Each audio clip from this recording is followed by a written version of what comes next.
I love it.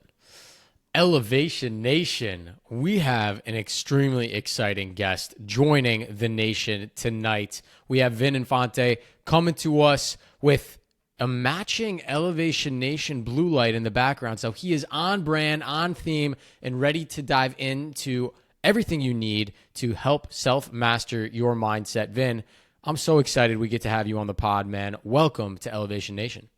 Thanks a lot for having me, guys. I'm feeling already very elevated just from being able to hang with you two. I'd love to hear it. I mean, Sam and I have talked with many mindset coaches, and I will say, I'm looking at your Instagram right now. You're on a mission to impact not a million, not 10 million, not 100 million, 1 billion lives. That's incredible, Vin. I mean, Sam and I, we're on a mission to elevate the mindset of 1 million young adults. So I'm curious, how are you even going to get to impact that many people? Like, what does that look like for you? I think it's an interesting ideology because I figured a million could be pretty easy, or maybe 10 million could be pretty easy. But then the question was, how can we go so big that it almost becomes unscalable and unmeasurable? And the reason that I wanted to do that is because I've come to find that in life, the best thing you could do is have support. The best thing you could do is have help. And if you have something that's so big and so much stronger than you are, you're actually going to need help. So the reason for the billion is more about what it means to bring people together. Like the beautiful benefit that I have of being on your podcast is you guys get to be a part of that 1 billion lives impacted. And so for me, that billion is really more symbolic. And of course, if I could create a billion lives of impact, that'd be amazing. But I love the symbolism of what it will take to get there. And can we get so many people excited about that goal? Because it's not a goal for me, it's actually a goal for all of us to take part in. We're certainly on a journey, and I love that. Um, well, you know what? I'm glad that we're helping you get a little bit closer to that, especially in welcoming you to the Elevation Nation community, and of course, sharing your story and the way you're making an impact with everyone who chimes in to the podcast. But if you do listen to the podcast, we've done 350 episodes, and we start every podcast the exact same, Vin. We want to give you the opportunity to tell us a little bit more about yourself and give an elevator pitch. Who are you? Elevator. Okay. I always hate elevator pitches. This is the worst, but I love it. Let's try it. Okay, so what what I would say is I have a hybrid methodology that blends therapy, mentoring, and coaching, getting rid of all the disadvantages of both services while increasing the advantages, conversely, of each service. I work with high performers, entrepreneurs, and organizations to help them enhance their human potential, build their human capital, and more importantly, optimize life and business. Is that decent? Did I get the fund? Did I get the I think you've raise? practiced a little bit. That I was pretty hate damn it. good. Well done. I think it's hard, right, to wrap our business, our personal brands, our lives into a quick elevator pitch. And I think that's what makes it so challenging. And so well done on that. Pretty much the through point and through thought on all of that, Vin, is you're trying to help people elevate and reach their full potential, right? And for certain people, that looks, one way. And for others, it looks a totally different way.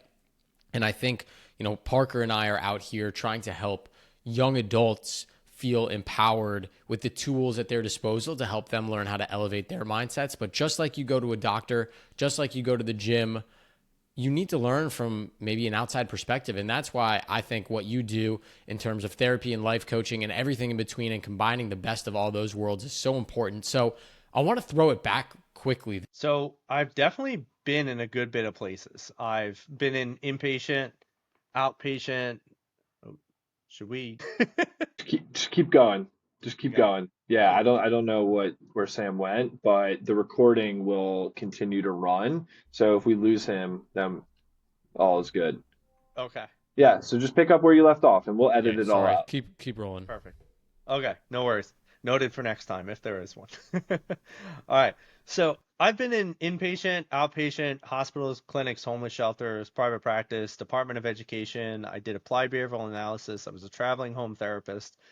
And I was doing all of this between 18 to 28. So I typically tell people I started doing therapy at 18 because at the time I was working as a mental health worker in a hospital alongside psychologists and psychiatrists, and I was co-facilitating group-led therapy sessions as well as teaching mindfulness practices to the, I guess you would call them patients within the hospital.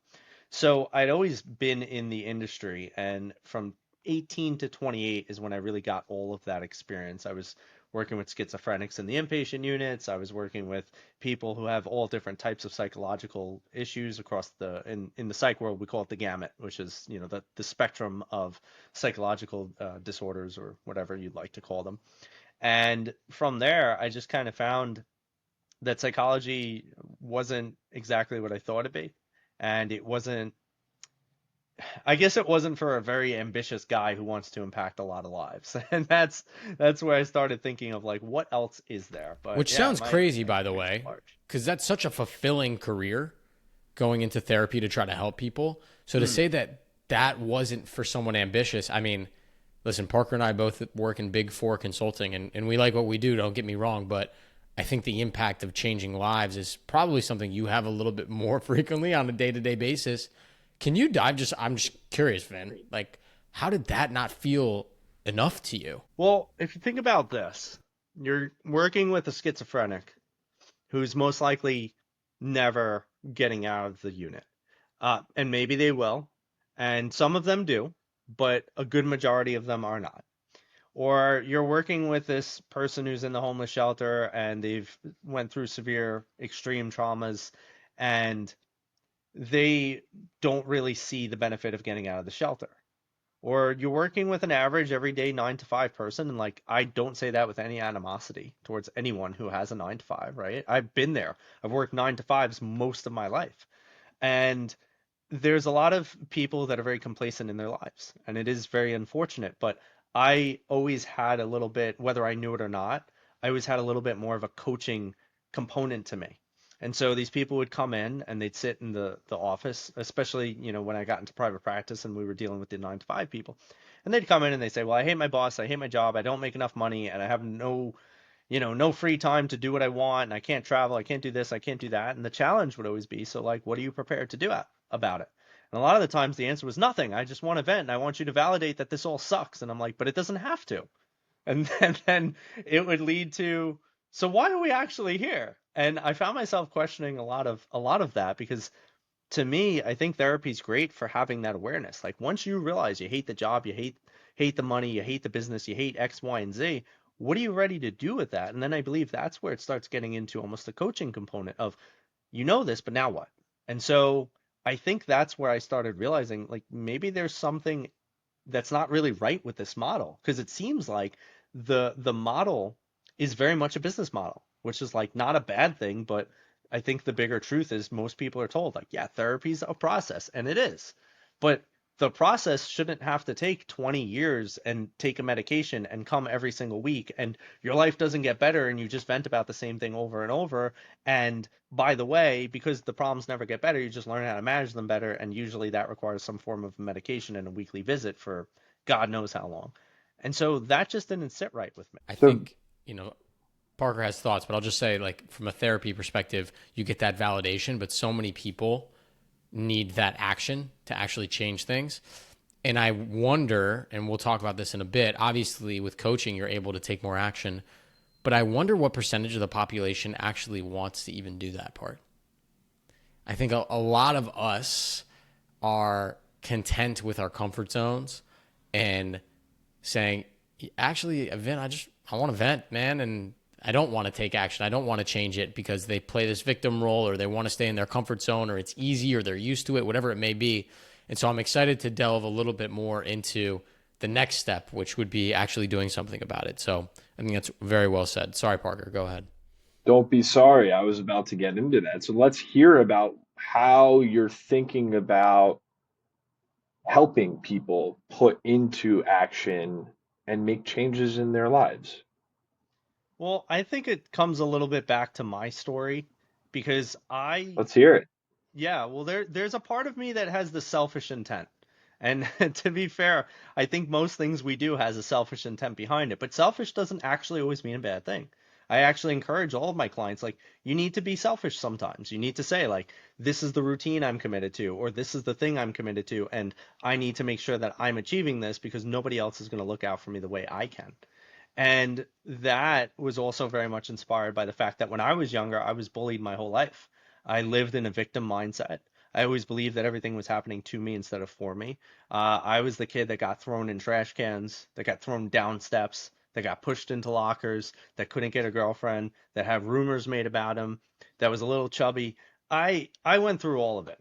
I had severe isolation. I was diagnosed with depression, anxiety, and panic disorder. I had a lot of suicidal ideation. I had self-harm. Um, it it wasn't a very good life for me. And I was always, this is the fun part. I was always in therapy. I was always seeking counseling. I was always looking for help.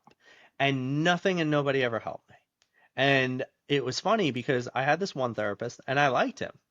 He was a very nice guy. But I would go in and I would sit there and I would just vent for like 30 minutes or whatever. And most of the time it's about problems that were already somewhat resolved. But he just asked me, like, so what's up in life? And I would tell him. And then I would start feeling all this frustration and this anger and this whatever was attached to that.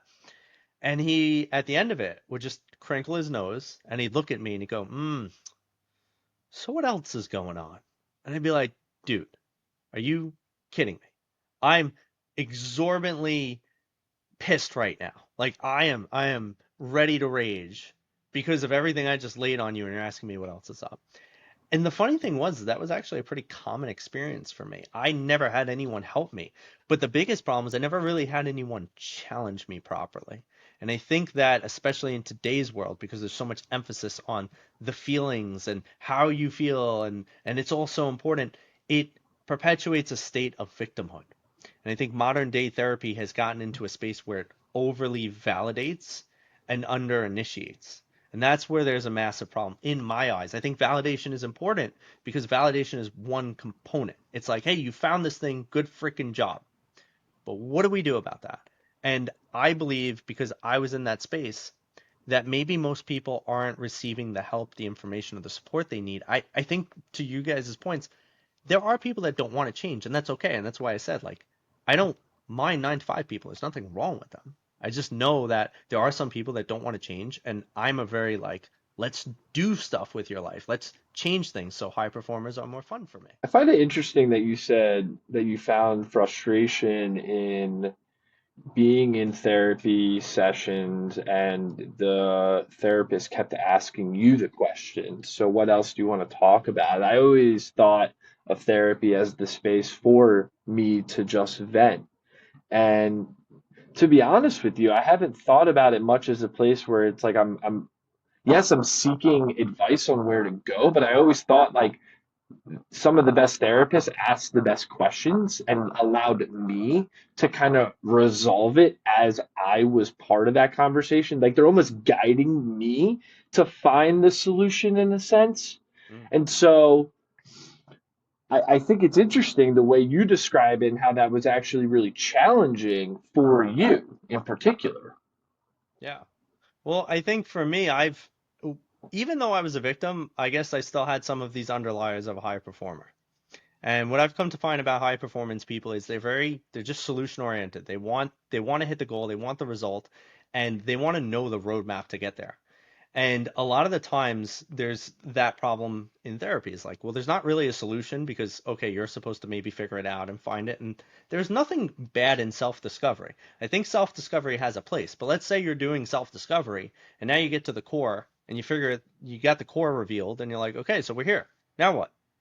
And it's like, well, what do you think we should do now? It's like, I don't know, man. Now we're here. We're at the bottom of it. We're at the end. Where do we go from here? And I think that that's where there could be a really great personal touch of like putting in a coaching aspect where you could say, well, usually what people might do here is this and that, because here's what I know about people. I know that we have unconscious bias, which means that your brain is looking for what you believe to be true. That can only happen and occur if you have a set belief system about life, how things work, how things are. You could challenge unconscious bias by bringing conscious, questioning into it, But the other part is you could educate. And a lot of therapists will not have either the information they need, or because of the fact that you are the self-proclaimed expert of yourself, which you also cannot really get the additional information if they keep playing that card on you. It's like, well, you're the expert, you're the expert. It's like, yes, but if you don't have new information introduced, the problem becomes that you're trying to create a new operating system and a new version of yourself on the old processor. That's like saying I'm getting a brand new computer, but I'm going to keep the old processor in it and then wonder why you can't run an updated video game. Like the graphics got better. You need to upgrade all the hardwires. You need to really download the new information to allow that computer to run optimally. And since your brain is a computer, the ability to absorb some new information and do something new with new information, I think is a massive key component that we don't play enough on because therapy is very client centered, as it should be. And it's always to that point of you're the expert, you're the expert. But the expert only knows what they know and they don't know what they don't know. So if you can teach them something, you could give them opportunity greater than what's already inside. You mentioned a concept there, Vin, that I know is very important to you and your process with many of your clients, which is the self-mastery piece, understanding who you are at your core. And for Parker and I, we talk about a concept called mental fortitude that we believe is the missing piece that young people are not taught in school. And I think there's a ton of overlap between both self-mastery that you teach and mental fortitude that we are inspired by. And for us, mental fortitude has three parts. It's yourself, your vision, and your fuel. Who are you at your core? Where do you want to go? And what drives you? What inspires you? And I think as you hone this mental fortitude muscle, you start to slowly get a little bit closer towards this self-mastery. And one thing that I am guessing you would agree with us on, but something that Parker and I preach is we work with kids across the nation. And they always leave our workshops and say, guys, that was amazing. I needed mental fortitude. I'm so glad I have it now. I can't wait to just have it and use it and be done with it. You got to work at it every day, man. Like, just because you listen to me and Parker, we gave you a mental motto, you're able to understand the concept. I'm 29, Parker's 28. We're going through new challenges that I've never faced before in my life as a almost 30-year-old. There are always things that happen to us that we need to continue to develop our self-mastery and our mental fortitude. And so, Vin, I was curious on that point for you. How would you kind of think about mental fortitude and self-mastery and that continuation of needing to learn about who you are? Yeah, well, the funny thing about why they call it a therapy practice is because literally just it's in the freaking word, right? A practice. But I think that that doesn't just go to therapy, that goes to coaching, that goes to everything. I do believe there could be a point where maybe you get to a space where you're like, hey, I don't really need a coach or a therapist or whatever, because maybe you have the awareness, you have the tools. Like I have a client I worked with intensively. And when I say intensively, I mean intensively for like 5 years. I know everything about his life. If you or any of your listeners have ever seen Billions, I was his Wendy, he was my Axe. And I love this guy. I mean, now we're friends. I love it. I love hanging out with him. I love talking with him. Vin, I love you, And man. You're not as good looking as Wendy, but fair enough. listen, I could be She's like anything I want right now. my TV crush, man. She is a beast. I love her. All right, sorry. Keep going. Sam, I identify as Wendy. Now what? All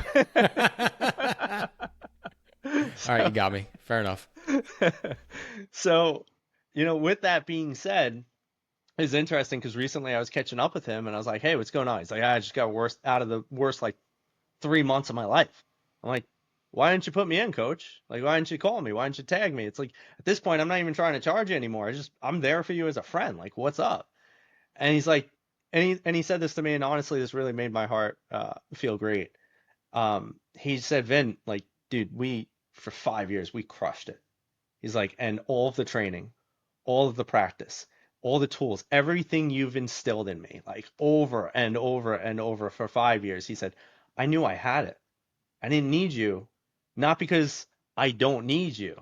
I didn't need you because you gave me everything I needed and I knew I could do it. And I knew that this was the time to finally apply everything we worked so hard for. And he said, if not for you, I would have needed someone like you. He said, but because of you, I didn't need a damn thing. And I said, dude, that's great. And I am always here for you. So call me next time. But that's the That's like practice. a that parent, Yeah. finally the baby bird leaves the nest and they're happy and they're excited and they're proud because they raised them the right way and they taught them the skills that they need. But deep down, you're like, damn, I kind of wish you still needed me. I don't know if it felt like that, but it's great. And obviously, when you can empower whoever you work with, whether it's our students that we work with, your clients that we work with, to feel like they can do this on their own, that's the whole point, right? Yep. Like Parker and I have a podcast. We speak around the country. We do coaching. We help people. I don't want them to have to call me every time they're running into an issue.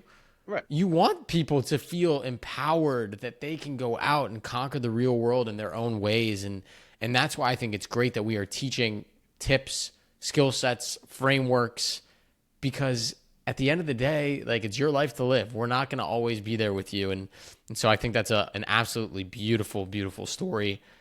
I do have to ask one question, Vin, that we left out of your background that I think is just really freaking cool. Hmm. Obviously, you had every single role under the sun in terms of mental health and therapy. It's gotten you to this incredible crossroads between the best parts of coaching and therapy, and you are crushing it with your clients now. We'll obviously link to Vin's website if you want to get a call with him. But you also took a pretty interesting career outside of your comfort zone during COVID that is so badass. I got to let you fill in Parker because I haven't spoiled this one for him. I wanted him to hear it live. Vin, can you tell us what kind of change you made during the COVID times? I explored a childhood dream of mine, and I became a firefighter for New York City. Joined FDM. Hell yeah. Hell yeah. Where at? So I was in downtown Brooklyn, on Tillery Street. So that was engine 207 for me. That's incredible. I say to my wife all the time, like one day I would love to be either like a firefighter or some type of like paramedic or something. Like I am so inspired by people like you, Ben, who do that. And I was like the kid growing up who would go and just be enthralled by the firehouse. Obviously most kids are, Yep. but I respect that wholeheartedly, and I imagine you learned so much about yourself through that experience. Could you walk us through maybe a story that resonated with you from, being down at the firehouse with the rest of your people? Yeah. I didn't do it for a very long time. I did it for roughly a year. So I got in into the academy before COVID was a thing. They actually had to cut our academy time short and put us into the field before I mean, we were probably pretty ready, but before we were truly like academy's over ready. And so they gave us a wartime graduation, which is something that actually hasn't happened since 9/11, honestly. That was a really unique experience. They hadn't cut an academy short since 9/11 because they needed guys in the field because nobody knew what was going on. We were, I can't remember, but I think we were like 4.5 months into the academy. It ends at 6 months. And they were just like, all right, we don't know what's going on, but get ready and you'll be off soon, maybe. But until then, prepare to stay here. And then like the next day, they were like, all right, you're leaving tomorrow. It's like, yeah. So stay frosty. That's what they said. But it was a very interesting time.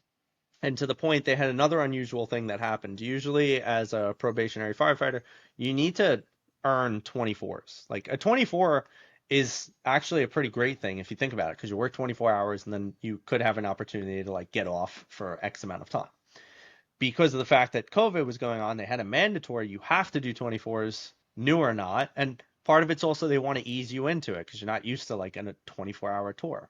So we just went straight into the fire, um, both figuratively and metaphorically, apparently. But we did that, and because of the fact that there was a 2-day incubation period, you were 24 on, 48 off. So I actually got to build my coaching business in the 48 that I had off.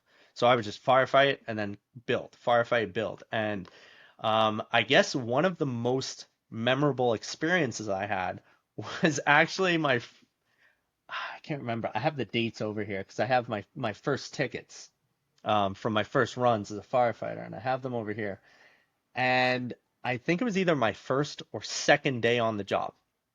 I had two fires back to back that I went to. And then the guys were calling me a black cloud. They're like, you are bad luck, because in my first week, there was another fire on my second, or on like my third tour. And they were like, dude, what is it with you? They're like, get out of our house. So the first fire was really it was cool. I mean, just because of the fact that it was new to me and this was what I trained for. And I was like, holy crap, I'm doing it like my first day. And it wasn't anything super intense, but we had on the BQE, and for those of you that aren't from New York, it is the Brooklyn Queens Expressway. It is a very big expressway that stretches throughout Brooklyn and to Staten Island, etc. And they have an overpass part and an underpass part because the BQE goes both ways, and one of it kind of cuts under. In the underpass, there was a refrigerator truck that caught fire. So we go over there, and it's so blacked out because it was under this overpass, whatever, guys. It was one of those. And with that being said, the smoke couldn't escape. So actually, the whole thing was just black.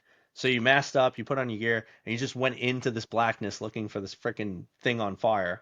Found it, put it out. I had to get down under the truck, and this freaking refrigerator truck was carrying like pigs or something. So it was like pig heads next to me as I'm under the truck, hosing down the bottom of it so that there's no fire. Now we finish that, we leave. We are is really great. We go by the Brooklyn Bridge. We're at Dumbo, and we're changing out our tanks, making sure we have new air for the next, the next run when it might come.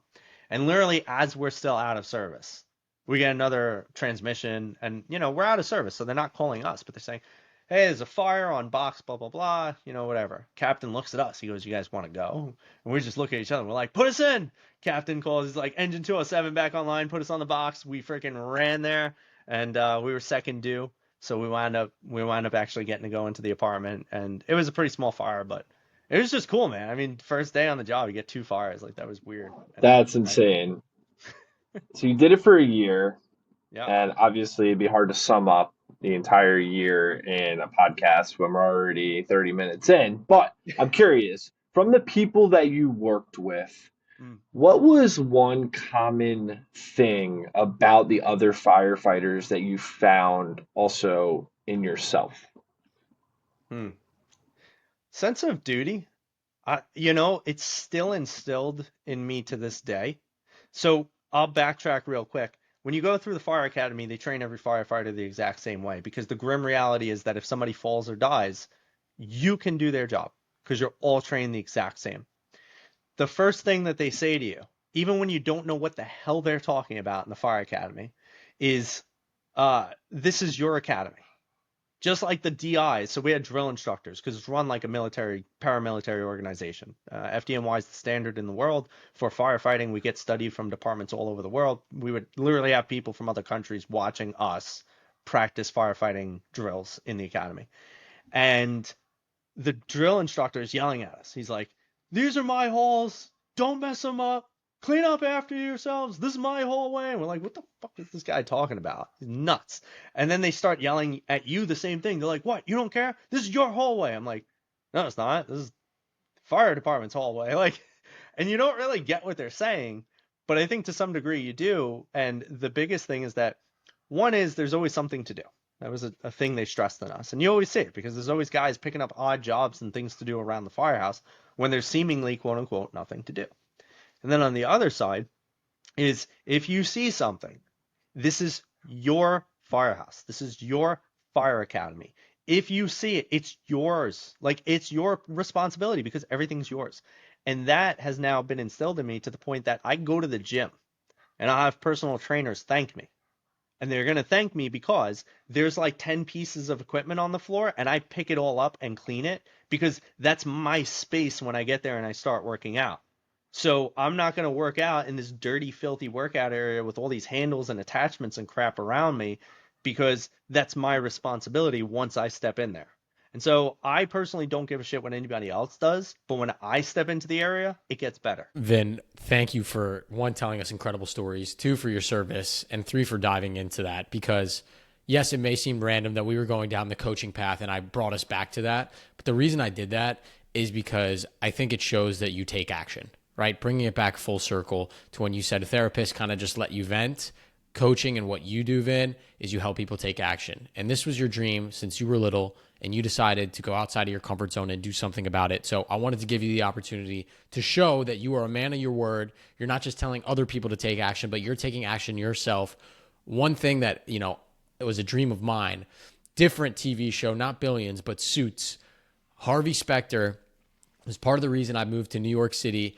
I thought I was going to be rich, driving a sick car with that apartment. That was not the reality. But one thing that did stick with me was I thought him boxing was the coolest thing ever. Had no idea that was a sport or a hobby that people could do. Parker likes to make fun of me that I haven't run marathons, but my thing is not running, it's boxing. And so now that I'm in DC, I'm settled. I go to a boxing gym 4 days a week, get my shit kicked in, get punched in the face. There's no better way to start the day. And that's been a cool thing that I've been able to take up. And so I think showing that you take action by going outside your comfort zone is just practicing what you preach. And I'm so grateful that you dove into that story with us. Obviously, super, super incredible. Like Parker said, we could probably do a whole firefighting episode with you. But I want to transition us, Vin, into a new segment here. It's our rapid fire section where we get to throw a couple quick questions at you, and we want to know the first thing that pops into your mind. Are you ready? Do it. Let's do it. All right. I get to ask this one as the non-New Yorker here because I know this is about to be controversial. What's the best pizza in NYC? I'll just give you a slice because I like getting this everywhere I go. So I like chicken vodka pie. That's my hands down favorite. Interesting. I like that That's too. a little untraditional for a guy, a New Yorker. I mean, it's what me and my friends would eat on game nights. Like we'd get together, we'd Fair play enough. Magic the Gathering or video games or crap. Like I'm a sick nerd, and we would just get this chicken vodka pie, and so it reminds me of things that used to be. Fair enough. Parker, care to comment? Do you got a spot for us? I mean, I live in the Upper West Side of Manhattan, and like there's so many local spots that don't get like a lot of hype, I guess. But Francesco's is a great spot my wife and I always go to, and like it's a classic New York slice, the cheese, the hard dough, good tomato sauce. Like, man, I will say I do like your option though. I that is a good too. That's filling right there. Yeah. Yeah. No, No, it's certainly filling. All right, let me think of the next rapid fire. Well, I have it down in my notes. Now that you're a firefighter, I'm actually very curious. What is like your favorite firefighter like tool that you use? Whether that be what you wear or some of the supplies. I'm curious. It's gonna probably sound very boring, but I would consider one of the tools to be a hose, realistically, because Totally. yeah, I mean it's something that you have to first up, it's not attached, right? When firefighters come, they pull up in the engine. By the way, fun fact for anyone who doesn't know this, there's an engine and a truck. So don't confuse the two. The truck is like a giant toolbox and it has the ladder on it. The engine carries the hose. It's basically like a giant fire hydrant, and you could tell the difference because it has hose and it has all the what do you call those things? Dials and crap on the side. Gauges, yeah. There we go. Thank you, Sam. Sam coming in. I got you. So the hose. I mean, listen, there's not one firefighter unless he's just tired of the job that doesn't want to be on the hose because you're in it, man. You are in the action, especially when you're first due. I was first due to an okay fire, and I mean you're there with the fire right in front of you and you're just shooting it with everything, and it becomes really adrenaline driven, I suppose. So that'd probably be the best one. All right, just a quick side note. I don't know if you guys have like Dave and Buster's or GameWorks. You ever been there? But one of my friends had a birthday party there in the 6th grade, and they had one of those interactive video games where they had the hose and you could spray it down. And I was like, this is literally the coolest thing ever. Being a fireman is sick. So that was a great answer. I thought you were going to say like the Jaws of Life or something that's more destructive, but I like the hose. That is simple. That is clean. It makes perfect sense. I'm going to end our rapid fire, Vin, with our last question. Parker and I love to read. We wanted to ask you, do you have a book recommendation for us and for Elevation Nation? I have a book recommendation for everyone on this planet because I think this was probably the greatest book I've read recently and maybe even in my life. It's called Super Communicators. And I absolutely love this book because I myself am always trying to figure out how to better connect with people. And Super Communicators was just it was information that might already be out there, but he breaks it down in such a way that is sounding new to me at least.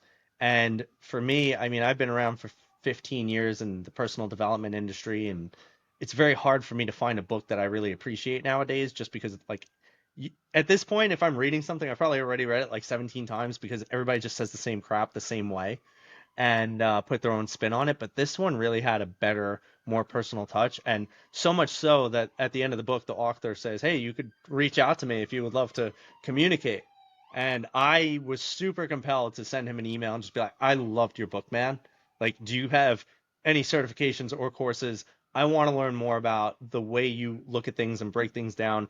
I freaking love this. And I literally just finished this book a few months ago, so it's super fresh in my head. So that one. Well, did he Adding, communicate back? Did you hear from him? You know what? I don't think he super communicated back on my email. I'd have to search. all All right. right, well, it So sounds if interesting. I love it. Charles Duhigg, author of Super Communicators, is listening to Elevation Nation, Vin's waiting for an email back, man. So maybe Yes. practice what you preach and respond. I want to give you more money, Sam. Tell me what else I could buy from you if you're listening. I'm waiting. I love it. That's great. We've bought a lot of books through the years from all the recommendations, but you make a very compelling argument to buy this one. So that will be going on to the overwhelmingly overwhelmed bookshelf I have. I need a new bookshelf, the amount of books that we've been able to get over the years from the conversations we've had. But from the conversations we've had, Vin, we've had many of them, over 350 on the Elevation Nation podcast, and we asked the same question to all of the new elevators who join the nation around the mental motto. Sam and I believe that the mental motto is the thing that you can take with you to inspire you to live your mental fortitude each and every day. It's a phrase, a quote, a slogan that you live your life by. I got a mental motto. Sam's got a mental motto. The rest of Elevation Nation has a mental motto. And obviously, we know you have a mental motto because you're joining the nation. So, Vin, what's your mental motto? Well, you guys are going to love this. Because I will, before I answer, give you a very quick caveat. I hate vision boards, but I'm a big fan of a mission board, which is what I created as a resource. And one of the things on there is I tell people that you should always find quotes because quotes are phenomenal, timeless pieces of wisdom that can change your life if you truly embrace them. So my mental motto, I actually stole from Marcus Aurelius because I used to have tons of trouble as a high performer with my expectations of others because Sam, life's like this, but I like this. And so I would project that on everyone around me. And I had to really learn to temper myself. Marcus Aurelius said, be tolerant of others and strict with yourself. And that has helped me reel in my expectations, build better relationships, and keep my expectations where they belong, which is personal to me, so that I could live a more fulfilling life. I love that one. Marcus Aurelius is an inspiration for us. I know Parker geeks out Well, on his I just stuff. want to add, Go like, ahead. I always think it's so incredible when people look and like post quotes on Twitter or like give their mental motto from like an old, like a really, really old thing that some people have said. I think it's awesome because it's wisdom that lives on in people. And that is so inspiring. There's a reason why it's lived on that long. Yes. For the Vin, I'm seekers. rereading. This is my second year doing it. It's a daily Stoic journal Love it. with quotes on Stoicism, Marcus Aurelius stuff. And every day they ask me a different question and I answer it 365 days. This is year 2. But I think Stoicism can teach us a lot. What do you got? Yeah, exactly. I love Lives it. of Stoics, baby. Lives of All the the Stoics. greats. It's it's been something that I've worked on as of recently because I'm someone who certainly has anxiety and have learned to temper that through stoicism, that so many things are outside of my control. Just control what we can, which is our own mindsets, our own selves, elevate who we are, elevate the people around us, and the universe will work itself out. So, Vin, on behalf of Parker, myself, Elevation Nation, thank you for being you. thank you for being on such a similar mission to ours, which I think is the most important mission in the world, which is to help other people feel their most fulfilled selves so they can conquer the real world. We are honored to officially welcome you to the nation, elevator number 189. Incredible. That's a good number. Hopefully that's your lucky one. And Vin, we are just so hyped that you came into our world, man. And thank you for doing amazing things. Well, thanks for having me, guys. I always appreciate the opportunity to team up with great people who can be a part. Because don't say you helped me with the Billion Lives journey. You are indeed a part of the Billion Lives journey. So as much as I get welcome to Elevation Nation, welcome to the Billion Lives journey. Hell yeah. We're two, right? We're two right here. This isn't released yet, so we're the only two. And then once we release it, we'll get a couple more in there for you. Elevation Nation, much love. Until next week. Peace.